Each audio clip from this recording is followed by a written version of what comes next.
Aux frontières de 4 départements, entre la Bretagne et l'Anjou, le château médiéval de Poncé domine le paysage depuis le XIIe siècle. Ancienne place forte des Marches de Bretagne, il est aujourd'hui l'une des forteresses les plus imposantes de la région. Pour comprendre son histoire, ses légendes et ses secrets, nous allons rencontrer Adrien Bouvet, responsable des visites sur le site. Bonjour Adrien. Bonjour Clarisse. Enchanté de te rencontrer. Pareillement. Alors c'est toi le guide du château médiéval de Poncé. Oui, tout à fait. Ça fait combien de temps que tu travailles ici? Donc ça fait depuis février 2024 que je travaille ici pour le compte de l'Office de tourisme de l'Anjou Bleu. Alors Adrien, est-ce que tu peux nous expliquer comment il est né le château de Poncé? Pourquoi est-ce qu'il a été construit ici? À quelle époque? C'est quoi le contexte historique? Alors le château de Poncé est né d'un différend entre les seigneurs de Châteaubriand et seigneurs de Poncé, qui étaient ennemis, l'un étant breton, l'autre étant français, puisque nous sommes à la frontière ici entre deux pays au Moyen-Âge, le royaume de France d'un côté et le duché de Bretagne de l'autre. Et donc on construit le château de Poncé ici pour défendre la frontière et il s'inscrit dans un maillage assez dense de châteaux, de fortifications qu'on appelle les Marches de Bretagne. Est-ce que tu peux nous expliquer concrètement ce que cela signifie? Oui, alors Marche de Bretagne, c'est un terme militaire qui désigne une frontière fortifiée qui s'étend du nord du Mont-Saint-Michel jusqu'à l'embouchure de la Loire et grosso modo de Rennes à Laval, en tout cas pour les Marches de Bretagne. C'est émaillé d'un côté comme de l'autre de châteaux qui sont jumeaux ou en tout cas qui sont face à face, comme le château de Poncé et face au château de Châteaubriand. Et on compte à peu près un château toutes les demi-journées à cheval en termes de distance. D'accord.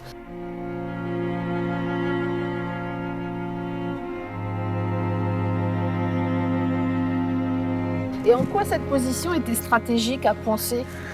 Eh bien parce qu'on est sur des axes commerciaux majeurs. Les Bretons commercent beaucoup avec les Français et inversement. Donc qui dit commerce dit beaucoup d'argent évidemment. Et puis on est surtout à Poncé, la dernière ligne de défense devant le château d'Angers, qui a certes les moyens de se défendre contre une invasion bretonne, mais qui appartient au domaine du roi de France. Et donc politiquement c'est toujours un peu moyen d'avoir les ennemis du roi dans les jardins du château de son frère. Et c'est un château qui a été assiégé?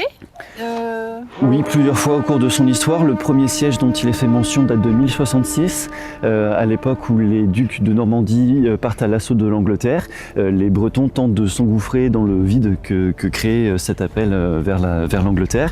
Et le dernier siège date, lui, de 1433.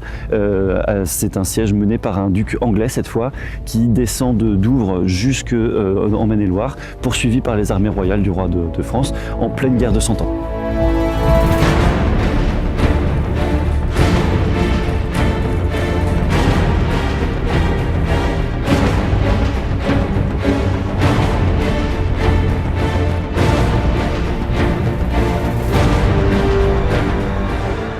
Alors Adrien, là nous sommes dans la tour heptagonale du château. Est-ce que tu peux nous raconter sa particularité, nous expliquer à quoi elle servait?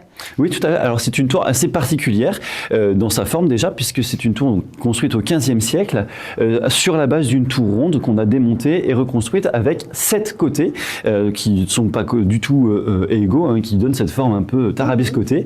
Mais c'est une tour qui est quand même assez incroyable. Alors pourquoi faire une tour polygonale? Eh bien parce qu'à la fin du XIVe siècle apparaît sur les champs de bataille l'artillerie à poudre, le canon qui va se développer et se répandre massivement en Europe et qui va contraindre les châteaux à se transformer, à la fois pour s'équiper du canon et aussi bien sûr pour s'en protéger. On va remplacer les archères par les bouches à feu qu'on a ici. On va aussi installer des parquets directement scellés dans la maçonnerie pour supporter le poids du canon.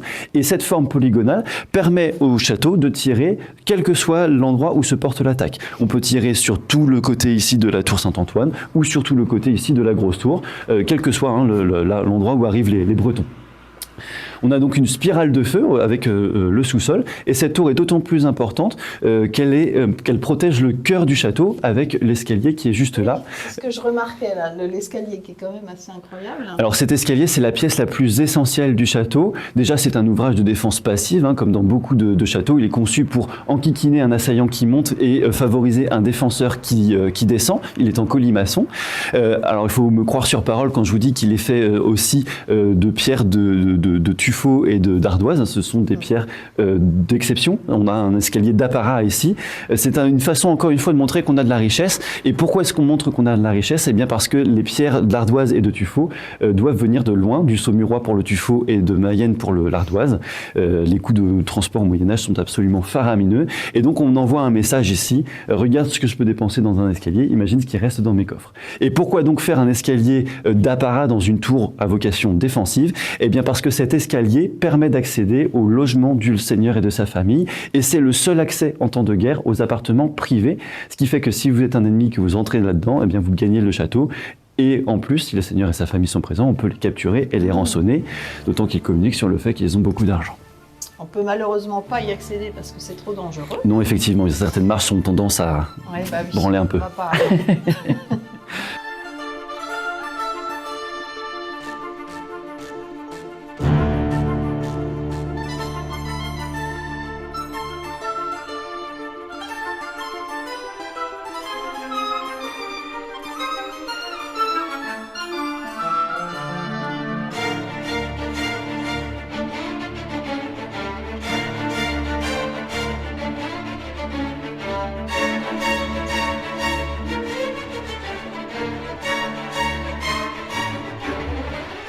Au-delà de son rôle militaire, comment se déroulait la vie au quotidien dans le château? Qui vivait ici? Alors un château, c'est effectivement une résidence, c'est la résidence d'un seigneur et de sa famille.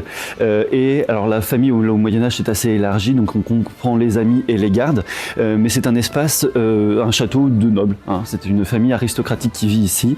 La famille de Poncé, d'ailleurs très puissante jusqu'au XIVe siècle, elle est très riche, très impliquée dans les affaires politiques, côtoie aussi le roi de France. Le seigneur vit dans le logis qui est juste ici, et on a un village qui est agrégé au château, qu'on trouve plutôt dans la basse-cour. C'est un village de spécialistes, d'artisans, maçons, charpentiers, cordiers, etc. On trouve également des fermes, et tout ce qui a un peu de valeur, on va le mettre dans la basse-cour afin de le protéger d'une attaque. Mais c'est vraiment un lieu de vie où on n'est pas en guerre tous les jours au Moyen-Âge, et donc on passe du bon temps ici dans ce château, à chasser dans la forêt ou à jouer aux échecs. La mise à mot, apporte-nous à boire.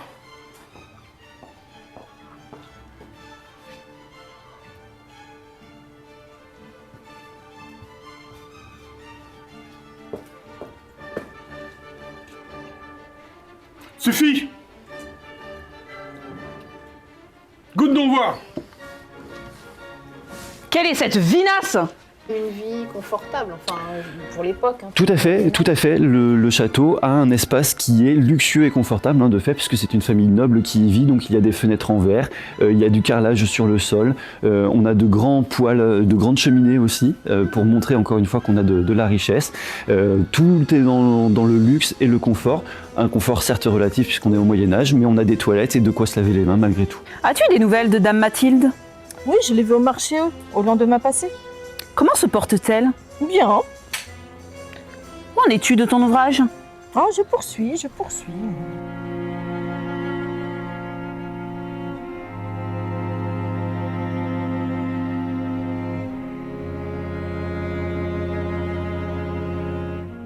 Et du coup, sur cette glacière, alors c'est quoi comment est-ce qu'ils l'ont découvert? Alors je ne sais pas trop comment ils l'ont découverte, sûrement par hasard, ou en cherchant les souterrains du château. En tout cas, elle était complètement pleine de terre. Donc il a fallu l'excaver. On a des photos d'ailleurs avec des convois de scouts qui sortent avec des brouettes de gravats et de terre en tout genre. Il a fallu en extraire des mètres cubes ici, parce qu'on a une glacière qui est quand même particulière dans ses dimensions, effectivement. Combien elle mesure? Alors elle fait 80 mètres carrés exactement, et elle a une forme en arc brisé. Ça aussi c'est pour montrer sa richesse, hein, c'est d'un message politique. Alors une glacière, actuellement il fait entre 12 et 13 degrés, mais au Moyen-Âge il faut bien imaginer qu'ici on est entre 0 et 4 degrés, la température d'un frigo actuel. Et au Moyen-Âge on a 3 modes de conservation des aliments. On a la salaison qui utilise le sel mais qui coûte trop cher pour que tout le monde l'utilise. On a la fumaison où on va simplement mettre les aliments dans la fumée du feu pour les conserver, ralentir le processus de décomposition. Et puis on a la surgélation comme dans un congélateur où on va utiliser la glace pour conserver les aliments. Nous sommes ici dans le logis du château Quels sont les personnages qui ont marqué l'histoire de ce château de Poncé? Il y en a eu beaucoup. Le premier qui est assez mémorable, c'est Guillaume III, seigneur de Poncé au XIIIe siècle, qui va se retrouver en conflit juridique et politique contre le roi Richard Cœur de Lion, rien que ça, et le pape également, pour une sale histoire de terre inondée, des moines, enfin bon bref, voilà. Il va quand même, ça va durer 10 ans cette affaire-là, il va quand même remporter le procès, mais c'est assez marrant de voir qu'il a pu mettre 2 rois d'Angleterre, le pape, le roi de France à genoux, alors c'est un petit seigneur local. Un autre personnage qui est assez important ici à Poincé, un certain Bertrand du Guesclin, je ne sais pas si tu connais, un grand chevalier de l'épopée médiévale, et lui a même été propriétaire du château. Alors en réalité, Bertrand du Guesclin descend en campagne dans le sud de la France à la fin du XIVe siècle pour le compte du roi de France, et il achète le château en 1379. Il meurt en Auvergne en 1380, donc il est probable qu'il soit même jamais venu dans ce château, mais il en a été propriétaire et il a été seigneur de Poncé. Et puis un dernier personnage assez mémorable ici, c'est Jean II d'Alençon, qui lui est propriétaire du château à la fin du XVe siècle, milieu du XVe siècle plus exactement. Jean II d'Alençon, c'est un personnage qui est très important dans le royaume de France. Il est parrain du roi Louis XI et il est également compagnon d'armes de Jeanne d'Arc. Voilà, excusez du peu. D'accord. Donc on peut supposer que Louis XI est peut-être serait passé dans les murs ou... Alors Louis XI est passé également dans les murs. Lui, il est venu avec son armée, l'armée bretonne, une première fois pour faire la première conquête, la première campagne de Bretagne, qui va se solder par un échec. C'est son fils Charles VIII qui reprendra la main ensuite et qui conduira à la défaite bretonne en 1488. D'accord. Il y a également un autre personnage célèbre dont on entend beaucoup parler, c'est le personnage de la Dame Blanche, enfin la légende de la Dame Blanche. Qu'est-ce que tu peux nous dire sur cette Marie Delorme? Alors, il y a 2 versions de cette légende. La première me semble plus crédible en tout cas. Marie Delorme est la fille d'un des seigneurs de Poincé qui vivait ici au XIIIe siècle. Et cette jeune femme serait tombée amoureuse d'un grand chevalier, un certain Bertrand du Guesclin. Et un beau matin, croyant naïvement s'enfuir avec son preux chevalier, eh bien, elle aurait ouvert en grand les portes du château et se serait retrouvée face à non pas Bertrand du Guesclin et son cheval blanc, mais Bertrand du Guesclin et son armée de Bretons enragés et pressés d'en découdre. Les Bretons vont rentrer dans le château, va s'en suivre un long combat entre Français et Bretons qui vont, les Français vont quand même mettre hors du château les Bretons. Et en punition de cette trahison, eh bien, le père de la jeune femme, de Marie Delorme, l'aurait emmurée vivante au sommet de la tour. Alors, il y a du vrai, il y a du faux dans cette histoire, puisqu'on a retrouvé Marie Delorme dans les archives. Cette jeune femme a été pendue à Angers et au Moyen-Âge, la pendaison était le sort réservé aux traîtres. Donc il y a vraisemblablement eu trahison ici à Poincé. On ne sait pas trop comment ni pourquoi, les archives sont assez floues à ce sujet. Et Bertrand du Guesclin a bel et bien été propriétaire du château. Mais toute la partie romanesque, chevaleresque, voilà, que ce soit passé comme ça. Et la deuxième version de l'histoire, c'est que lorsque les Poincéens redécouvrent le château au XIXe siècle, il y a un notable de la ville de Poincé qui rentre dans la tour et il va trouver au sommet une grande table de banquet qui avait été dressée avec l'argenterie, avec des restes de repas aussi, paraît-il, qui dataient 500 ans plus tôt quand même. Exactement. Et bien, au bout de cette table, donc une chaise et enchaîné à la chaise le squelette d'une jeune femme. En tout cas, c'est comme ça qu'il nous le dit. Alors, on est en plein romantisme, il n'est pas impossible que ce monsieur n'ait pas rajouté quelques détails de son cru, notamment la Révolution française était passée par là, et donc il n'avait plus resté grand-chose de l'argenterie en question. Et puis, je tire quand même mon chapeau d'avoir connu une jeune femme à son squelette, rien qu'à cette époque. Mais en tout cas, si vous écoutez les Poincéens vous parler de la Dame Blanche, ils vous diront que parfois, la nuit, les nuits de pleine lune particulièrement, eh bien sûr. On voit une silhouette marcher sur le rempart comme ça et regarder en direction de la Bretagne, en direction de son amour perdu. Personnellement, je ne l'ai jamais entendu, mais si vous entendez du bruit aujourd'hui dans la tour de la Dame Blanche, c'est plutôt les scolaires qui n'ont pas suivi ma visite et que j'y ai enfermé.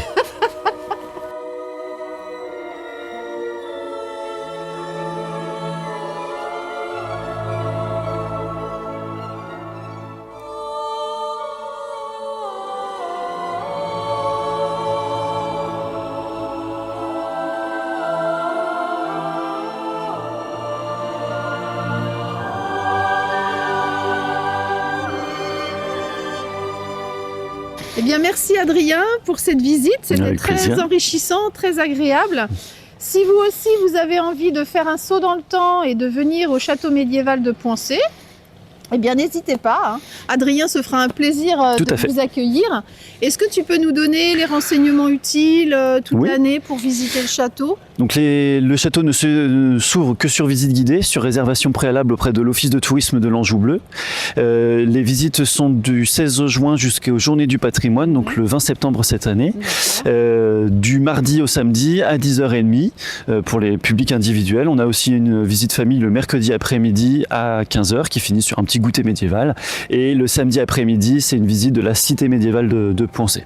Et pour les groupes, c'est ouvert toute l'année sur réservation auprès de l'Office de tourisme de Et l'Anjou les Bleu. tarifs, c'est combien l'entrée? Donc c'est 6 € par adulte et 3 € par enfant. D'accord. Et toute l'année, il n'y a pas d'exposition, de fête Non, pas dans. Ouais, il y a eu, mais non, D'accord. pour l'instant, peut-être cette année, la mairie va essayer de remettre une Ok. programmation, mais pour l'instant, il n'y a rien. Très bien. Eh ben, merci beaucoup, Adrien. Mais avec plaisir, et puis à cet été.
Oh, peu cher. Non, c'est pas du quoi. Je vais rien voir. C'est pas grave. Qui cause là, les trois? Il en faut deux. Allez, va. Moi, je suis... Tu repasses ton micro. Allez, action. Aux frontières de 4 départements.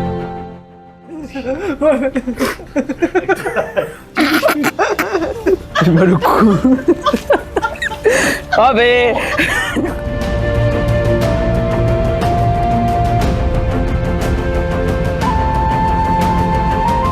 Et action.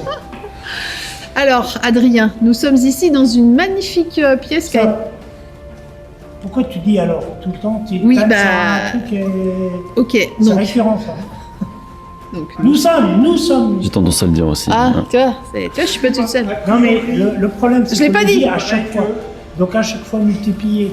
C'est-à-dire que dans le montage, ça fait alors. Oui, alors, mais c'est parce que alors, c'est pas alors. évident quand tu démarres une phrase